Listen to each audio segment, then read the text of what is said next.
우리 청담교회는 은혜가 샘솟는 교회, 부흥이 시작되는 교회입니다. 우리 하나님의 위로와 평강이 여러분과 또 여러분의 가정에 함께 하시길 우리 주님의 이름으로 축원합니다. 예수님께서 물을 포도주로 바꾼 기적에 대하여 논하시오. 19세기 영국 캠브리지 대학 종교학 시험에 출제된 문제입니다. 물을 포도주로 바꾼 기적은 성경을 잘 알지 못하는 사람들도 이미 알고 있는 내용인지라 너무나 유명하지요. 학생들은 참 쉬운 내용이 나왔다 안심하면서 열정적으로 답안지를 써내려 갑니다. 그런데 한 학생은 우두커니 창가만 바라보고 있었습니다. 시험에 전혀 관심이 없는 듯 보였지요. 교수님이 다가가서 왜 그러냐라고 묻습니다. 학생은 쓸 내용이 없다 이렇게 대답을 합니다. 그 후로도 학생은 계속해서 멍하니 창가만 바라보고 있습니다. 시험이 끝날 무렵 교수님이 다가가 안타까운 마음으로 학생에게 말을 합니다. 학생, 한 줄이라도 쓰면 낙제는 면할 것일세. 그 말을 들은 학생은 진짜 한 줄만 딱 쓰고 강의장을 빠져나갑니다. 그런데 그 달랑 한 줄만 쓴 답안지가 최우수 학점을 받게 됩니다. 그리고 그 답안지는 그 대학이 설립된 이후로 가장 전설적인 모범 답안으로 남게 됩니다. 이 학생의 이름은 영국의 3대 낭만파 시인 중에 한 사람이라고 불리는 바이런입니다. 그가 쓴 한 줄이 무엇이었을까요? 이 내용이 이렇습니다. 물이 그 주인을 만나니 얼굴이 붉어졌더라. 여러분 생각하면 생각할수록 참 놀랐습니다. 전율이 느껴지고 은혜가 되지요. 물이 주인을 마침내 만나니 그 얼굴이 붉어졌더라. 이렇게 쓴 겁니다. 때로는 짧은 이 한 줄의 글이 길고 장황한 이 글보다 더 강렬한 감동과 통찰력을 줄 때가 있습니다. 그래서 사람들이 힘들고 어려울 때면 한 줄 명언을 찾는 것 같습니다. 특히 우리도 수험생 시절에 스스로를 독려하기 위하여 책상이나 필통에다가 힘을 주는 명언 하나를 붙여놓고 계속해서 읽으면서 힘을 얻은 적이 있지요. 여러분, 기적이 무엇일까요? 그토록 애타게 찾고 그리워하던 절대자, 그분을 마침내 만나는 것. 그리고 그 절대자께서 내 삶에 들어와 나를 충만하게 채워주시는 것. 그것이 바로 기적이지 않겠습니까? 만물의 주인이신 예수님께서 그분의 신성으로 그 물을 충만하게 채우자 물이 붉어졌다는 거지요. 예수님의 뜻을 따라 그 존재가 변하여 포도주가 된 겁니다. 이것이 바로 기적이지요. 만약 우리가 드리는 기도와 찬송이 하늘의 영광과 신성과 신비로 가득히 채워진다면 어떤 일이 일어날까요? 말로 설명할 수 없는 놀라운 기적이 일어나게 될 겁니다. 특히 한밤중에 드리는 기도와 찬송에는 크고 놀라운 힘과 능력과 권세가 있습니다. 오늘 말씀을 통해서 기도와 찬송의 능력이 회복되기를 우리 주님의 이름으로 축원합니다. 여러분, 누구나 인생의 어두운 순간을 지나가게 되어 있습니다. 어떤 사람은 경제적인 어려움 때문에 어두운 밤을 보낼 수 있지요. 아무리 노력하고 또 발버둥을 쳐봐도 짙게 내린 어둠이 쉽사리 거치지 않습니다. 어떤 사람은 질병의 문제로 어둠의 밤을 보낼 수도 있습니다. 좋은 병원을 찾아가고 또 좋은 의사를 만난다 할지라도 쉽지 않을 수 있다는 겁니다. 어떤 사람은 자녀의 문제로 매일 눈물의 밤을 보낼 수도 있습니다. 자녀들의 앞길이 잘 열리지 않을 때에, 자녀들이 여러 가지 문제에 부딪혀 짙은 한숨을 내쉴 때에, 괴로워할 때에 그것을 지켜봐야만 하는 부모의 마음은 눈물로 고통의 밤을 지새우게 됩니다. 가족들의 불화, 가정의 위기, 타인과의 갈등, 사업 문제, 진학, 진로, 시험, 취업, 결혼, 이 관계의 위기로 인하여 우리는 깊고 어두운 밤을 보내기도 한다는 거지요. 우리 성도들도 이와 같은 어둠을 만나면 정말 힘들고 괴롭습니다. 이럴 때 성도들은 크게 두 가지 반응을 보이죠. 첫 번째는 고난 그 자체의 모든 신경을 집중시켜서 원망과 불평과 절망으로 이 밤을 지새우는 겁니다. 하지만 이와 같은 방법으로는 문제를 해결할 수 없습니다. 오히려 문제는 더 커지고 복잡해질 뿐입니다. 다른 하나는 문제를 바라보지 않고 우리와 함께 이 고난 가운데 함께 하시는 하나님을 바라보는 겁니다. 절망 중에 기도와 찬송을 올려드리는 거지요. 그러면 기도와 찬송 가운데 임하시는 하나님의 영광과 능력과 신비로 가득이 채워지는 것을 경험하게 됩니다. 창조의 하나님, 구원자 예수 그리스도, 위로자 성령님께서 함께 하시는 그 충만한 위로와 그 충만한 임재가 우리에게 놓여 있는 이 문제들을 다 녹여내는 그와 같은 신비를 우리가 경험하게 된다는 겁니다. 그렇다면 이 두 가지 모습 중에서 우리 성도들이 가져야 할 모습은 무엇일까요?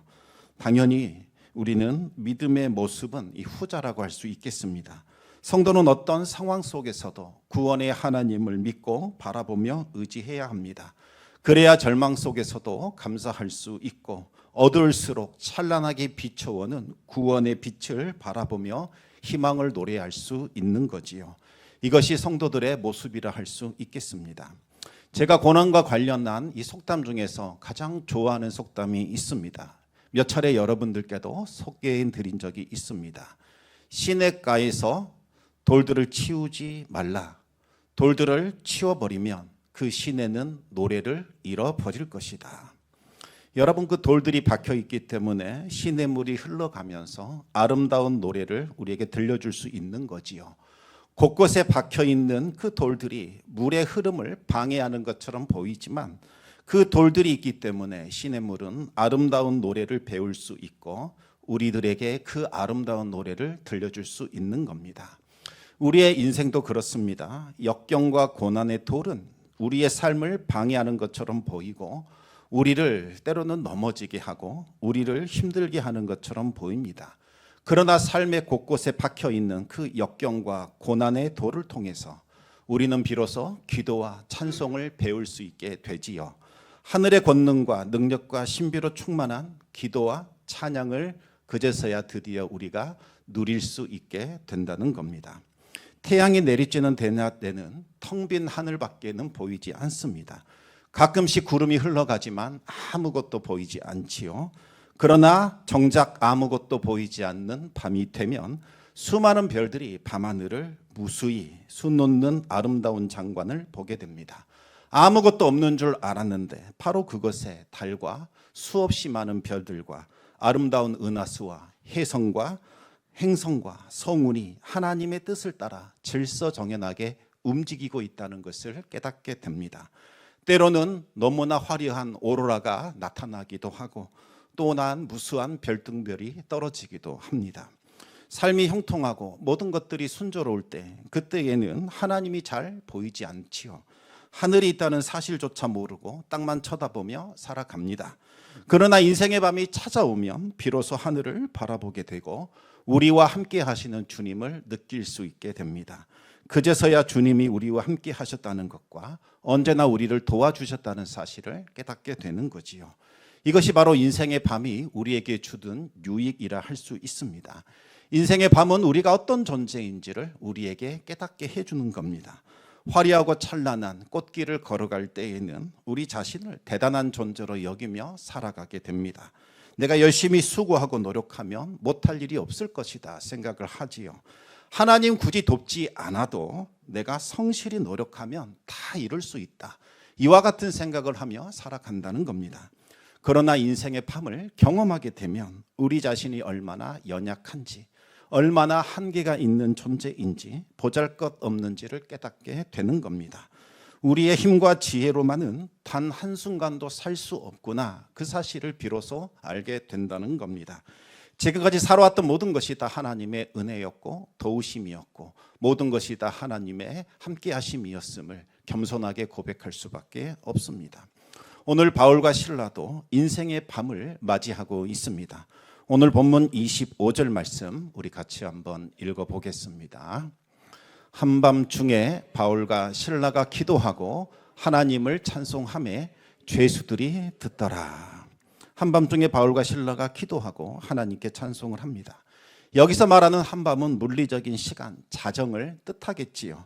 또한 이 한밤은 예기치 않게 찾아온 고난과 환난의 힘든 시간을 뜻하기도 합니다.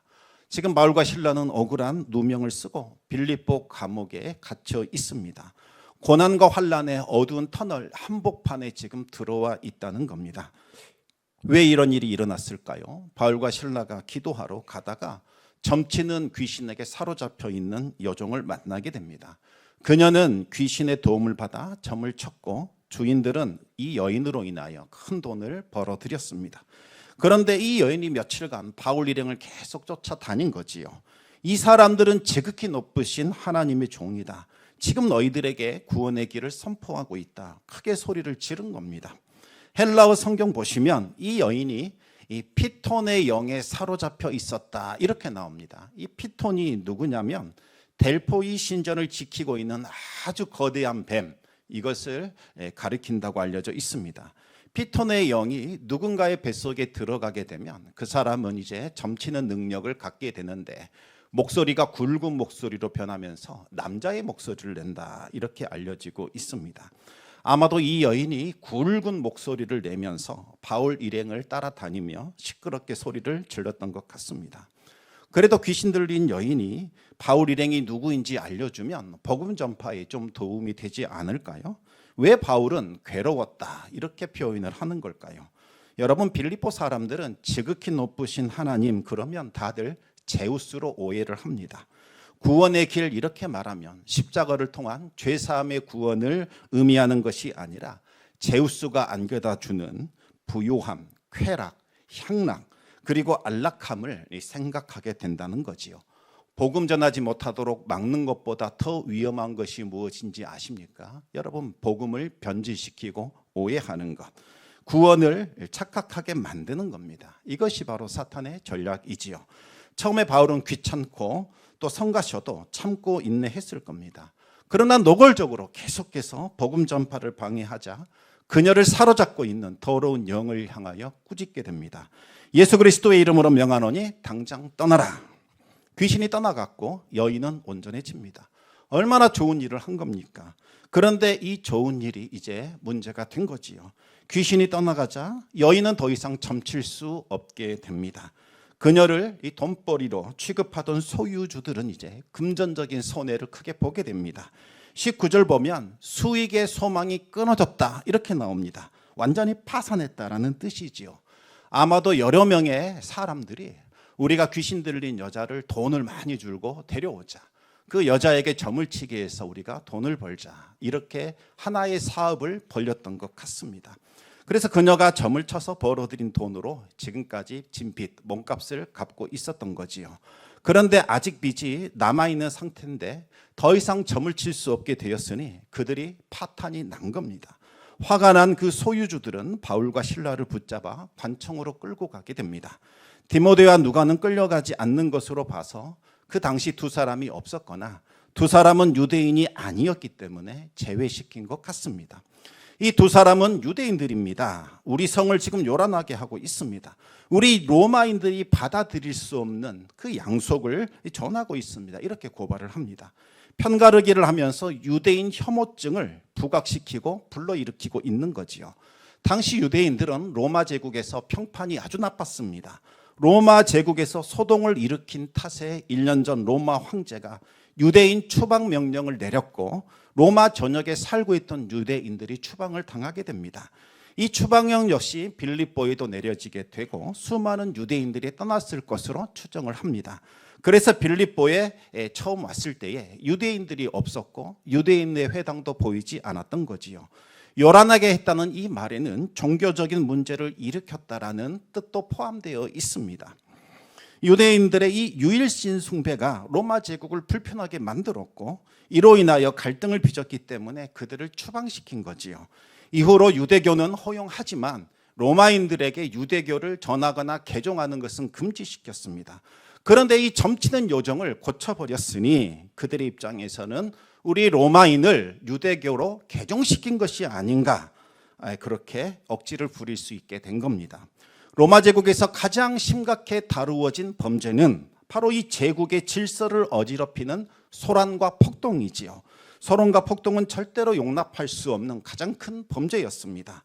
또 로마 사람들이 도저히 받아들일 수 없는 풍습을 전하는 것, 이건 역시 로마 제국의 질서와 안정을 깨트리는 행위로 받아들여졌습니다. 주인들의 그 주장을 듣고 있던 무리들이 갑자기 분노하면서 빨리 처벌하라고 외치기 시작합니다. 빌립보는 로마의 퇴역한 군인들이 거주하던, 그들에게 많은 혜택을 받던 도시였기 때문에 그들은 이 로마 제국에 대한 애국심이 남달랐습니다. 그렇지 않아도 사회의 암적인 존재라고 여겨졌던 유대인들이 피 흘려 지킨 이 제국과 그들에게 은혜를 주고 있는 빌립보 도시를 어지럽게 한다고 하니 도저히 참을 수 없었던 거지요. 행정관들은 법적 절차에 따라 신문도 하지 않고 일단 옷을 벗기라고 한 후에 부하들에게 채찍질을 하라고 명령을 내립니다. 여러분, 채찍질은 우리가 알고 있는 그런 채찍이 아닙니다. 로마의 채찍은 여러 개의 가죽끈으로 묶여져 있고 그 끝에는 쇠조각이나 뼈조각이 달려 있습니다. 옷을 벗긴 후에 채찍을 때리게 되면 채찍이 온몸을 휘감게 되고 끝에 달려있는 쇠조각이나 뼈조각이 살을 파고 들어가게 됩니다. 그 상태에서 채찍을 풀게 되면 살점이 뜯겨져 나가게 되고 그 사이로 피가 흘러내리게 되겠지요. 채찍이 이렇게 계속해서 반복되고 또 반복되게 되면 살갗이 찢어져서 이제 벌어지게 되고 온몸은 피투성이, 멍투성이로 변하게 됩니다. 특히 이 등이 심하게 찢겨졌기 때문에 척추뼈가 드러나는 경우도 있었다고 합니다. 행정관들은 심하게 맞아 실신한 이 바울과 실라를 감옥에 가두고 든든히 지키게 합니다.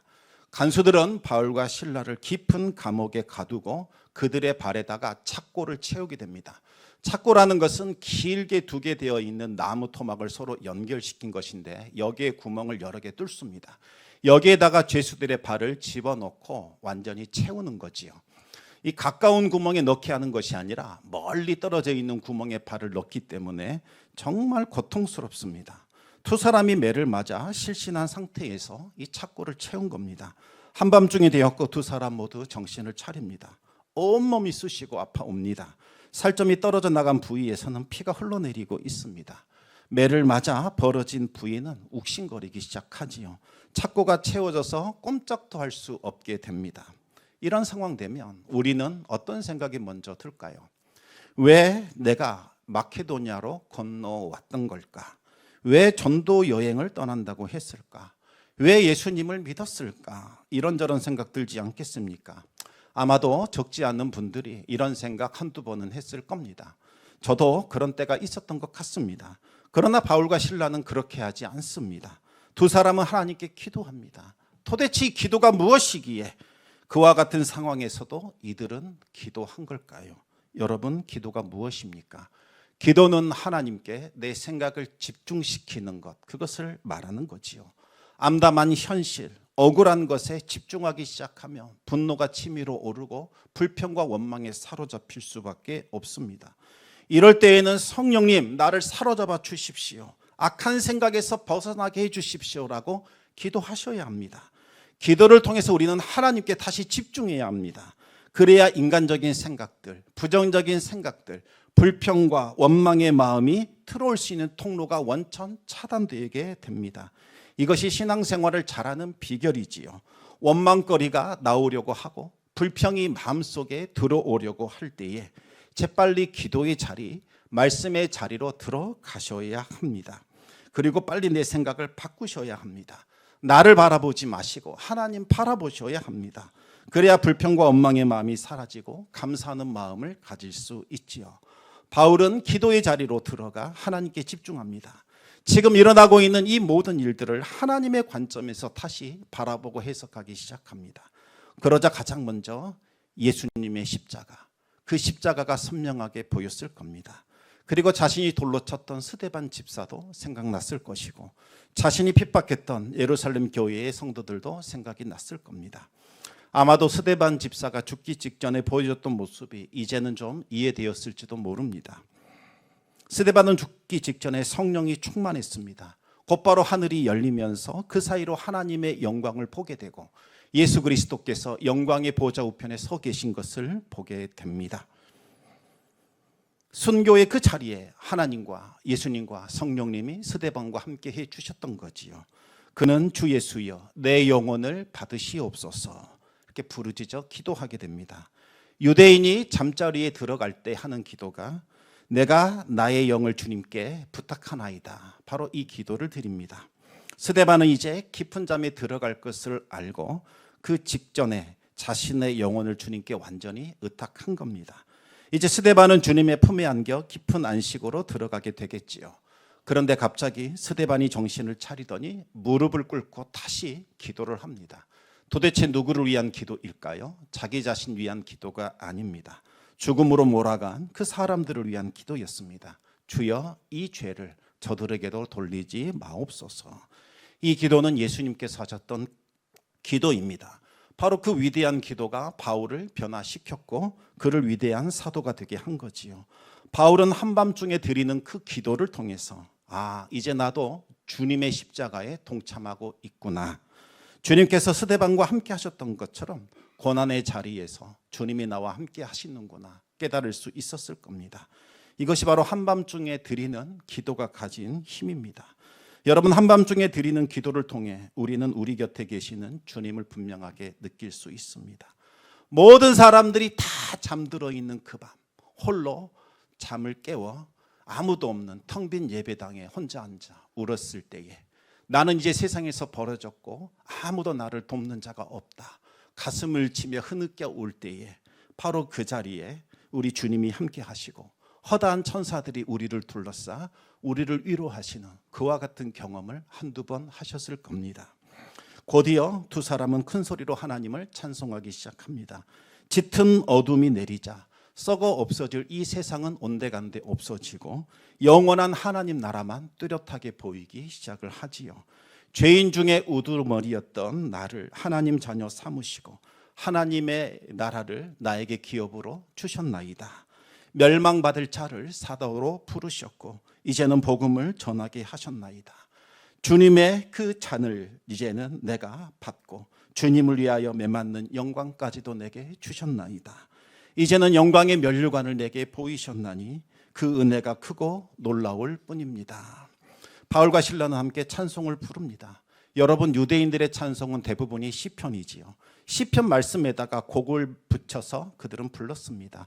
찬송을 부르는 목적이 무엇일까요? 하나님을 기억하기 위함입니다. 말씀에 곡절을 붙여 노래할 때에 하나님의 은혜를 우리가 기억할 수 있고 하나님의 크고 위대하심을 느낄 수 있습니다. 바울과 실라도 함께 다윗의 시편들을 노래하며 큰 은혜를 받았을 겁니다. 그 중에서 어떤 시편을 노래했을까요? 이 상황에는 시편 23편이 가장 잘 어울리겠다 이런 생각이 듭니다. 우리 함께 시편 23편 1절에서부터 6절까지 말씀을 같이 한번 읽어보겠습니다. 여호와는 나의 목자시니 내게 부족함이 없으리로다. 그가 나를 푸른 풀밭에 누이시며 쉴 만한 물가로 인도하시는 도다. 내 영혼을 소생시키시고 자기 이름을 위하여 의의 길로 인도하시는 도다. 내가 사망의 음침한 골짜기로 다닐지라도 해를 두려워하지 않을 것은 주께서 나와 함께 하심이라. 주의 지팡이와 막대기가 나를 안위하시나이다. 주께서 내 원수의 목전에서 내게 상을 차려주시고 기름을 내 머리에 부으셨으니 내 잔이 넘치나이다. 내 평생의 선하심과 인자하심이 반드시 나를 따르리니 내가 여호와의 집에 영원히 살리로다. 아멘. 바울과 실라는 이 찬송을 부르는 중에 지금 그들은 마치 푸른 풀밭과 쉴 만한 물가에 있는 것 같은 위로와 안식을 느꼈을 것으로 생각합니다. 더 이상 이곳은 감옥도 아니요 사망의 음침한 골짜기도 아닙니다. 주님의 지팡이와 막대기가 그들을 지키시고 돌보시기 때문이지요. 찬송 가운데 그들의 영혼은 새롭게 소생되고 이제는 하나님의 집에서 영원히 살게 될 감동과 감격을 느끼게 됩니다. 바울과 실라가 부르는 그 찬송은 옥에 갇힌 다른 죄수들의 마음까지 흔들게 됩니다. 25절을 보시면 죄인들이 듣더라 이런 말만 나왔을 뿐 그들이 어떤 느낌을 받았고 어떤 반응이었는지는 기록하지 않고 있습니다. 하지만 그들 모두 경외감과 신비감에 휩싸였을 것이다. 상상하는 것은 그리 어렵지 않을 겁니다. 1994년 개봉된 쇼생크 탈출이라는 영화가 있습니다. 주인공이 아내를 살인했다는 억울한 누명 뒤집어 쓰고 감옥에 들어가는 내용이지요. 많은 사람들이 자신의 인생 영화다 꼽는 명작 중에 명작입니다. 그 중에서도 가장 명장면은 피가로의 결혼이라는 음악이 흘러나오는 장면이지요. 두 여인이 번갈아가면서 부르는 음악이 흘러나오자 모든 죄수들과 교도관들은 아름다운 선율에 취해 넋을 잃게 됩니다. 그들은 하던 일을 멈추고 우두커니 스피커만을 바라보면서 그 자리에 가만히 서 있게 됩니다. 그때 한 죄수는 자신이 느꼈던 감동을 이렇게 고백하고 있습니다. 난 지금도 이 이탈리아 여인들이 뭐라고 노래했는지 잘 모른다. 실은 알고 싶지도 않다. 모르는 채로 있는 것이 더 나을 때도 있다. 난 그것이 가슴이 아프도록 아름다워서 말로 표현하기조차 힘든 이야기였다고 생각하고 싶다. 그 목소리는 이 회색 공간에 누구도 감히 꿈꾸지 못했던 하늘 위로 높이 솟아올랐다. 마치 아름다운 새 한 마리가 우리가 갇힌 세상에 날아 들어와 벽을 무너뜨리는 것과 같았다. 아주 짧은 한순간 쇼생크의 모두는 자유를 느꼈다. 쇼생크는 흉악범들만 가는 곳이라 이곳에 들어왔다는 것은 희망이 끊어졌다라는 것을 뜻하지요. 자유가 없을 뿐만 아니라 흉악범들의 집단적인 괴롭힘, 또 악질적인 교도관들의 가혹한 구타에 시달려야 합니다. 그런데 스피커를 통해 들려오는 그 아름다운 음악은 순식간에 죄수들에게 자유를 느끼게 해줬고, 내가 살아있구나, 내가 숨쉬고 있구나, 그 영혼이 이 자유로움을 느끼게 해줬다는 겁니다. 그런데 바울과 실라가 부르는 이 찬송에는 그보다 더 큰 영적인 권세와 능력이 있었던 거지요. 죄수들을 사로잡고 있던 어둠의 권세들, 어둠의 영들, 두려움과 근심과 걱정이 단번에 사라지게 됩니다. 이 사람들은 다르다.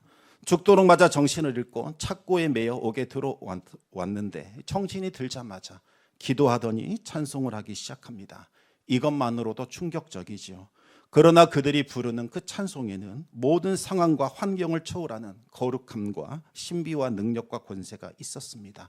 그 어떤 권세도 이들이 부르는 그 찬송을 막을 수 없다라고 느끼게 됩니다. 이것이 한밤중에 부르는 찬송이 가진 위력입니다. 큰 찬송을 듣는 어둠의 세력들은 얼마나 두려워 떨겠습니까? 이 세상 사는 동안에만 허락되어 있는 한밤중에 부르는 찬송과 기도, 여러분들도 많이 부르시고 또 하나님께 드릴 수 있기를 우리 주님의 이름으로 축원합니다. 다윗은 시편 22편 3절에서 이렇게 고백을 했습니다. 우리 같이 한번 읽어보겠습니다. 이스라엘의 찬송 중에 계시는 주여, 주는 거룩하시니이다. 다윗 역시 수많은 인생의 밤을 겪었습니다. 그때마다 소리 높여 하나님을 찬송했지요. 그리고 찬송 가운데 임재하시는 거룩한 하나님을 느낄 수 있었습니다. 하나님은 찬송 가운데 거하시는 분이십니다. 그분은 이스라엘의 찬송 중에 거하십니다. 이 말뜻은 아무나 찬송한다고 다 받아주는 것 아니라는 뜻입니다. 오직 하나님께서 택하신 자들, 나의 찬송을 부르기 위하여 구원하신 바로 그들이 부르는 찬송 듣기를 원하시고 그들이 부르는 찬송 가운데 임재하여 주시는 거지요. 이사야 선지자는 환상 가운데 만군의 여호와 하나님을 뵙게 됩니다. 하나님께서는 지극히 높은 보좌에 앉아 계셨고 6개의 날개를 가진 천사들이 날아다니며 크게 외치고 화답했습니다. 거룩하시다, 거룩하시다, 거룩하시다, 만군의 하나님. 그분의 빛나는 영광 온 땅에 가득하도다. 천사들의 찬송 소리에 천상에 있는 성도가 흔들리기 시작을 합니다. 사도 요한도 똑같은 장면을 보게 됩니다. 지극히 높은 보좌에 앉으신 하나님께 끊임없는 찬송과 영광에 올라가고 있었습니다. 거룩하시다, 거룩하시다, 거룩하시다 우리 주님, 주권자이신 하나님, 전에도 계셨고 이제도 계시고 장차 오실 분이로다. 찬송이 울려 퍼질 때마다 24 장로들이 얼굴을 바닥에 대고 보좌에 앉으신 하나님께 합당한 영광과 예배를 올려드립니다. 그리고 수천 수백만의 천사들이 큰 소리로 하나님을 높여 찬송합니다. 바울과 실라가 찬송을 부를 때에 하나님의 긴 옷자락이 내려와 그 자리를 완전히 뒤덮게 되지요. 이와 같이 이 땅의 예배가, 천상의 예배가 서로 맞닿게 되고 이제는 뒤섞이게 되면서 그들의 예배는 하늘로 들려 올라가게 됩니다. 그 순간 강력한 흔들림과 진동이 나타나게 됩니다. 시내산에 천둥과 불과 큰 진동이 임했던 것처럼 모든 것을 뒤흔들어 버리는 하나님의 임재가 나타나게 된 겁니다. 모든 묶인 것을 깨트리고 무너뜨리는 하나님의 권능이 그 자리에 나타났습니다. 옥토가 움직입니다. 문이 활짝 열립니다.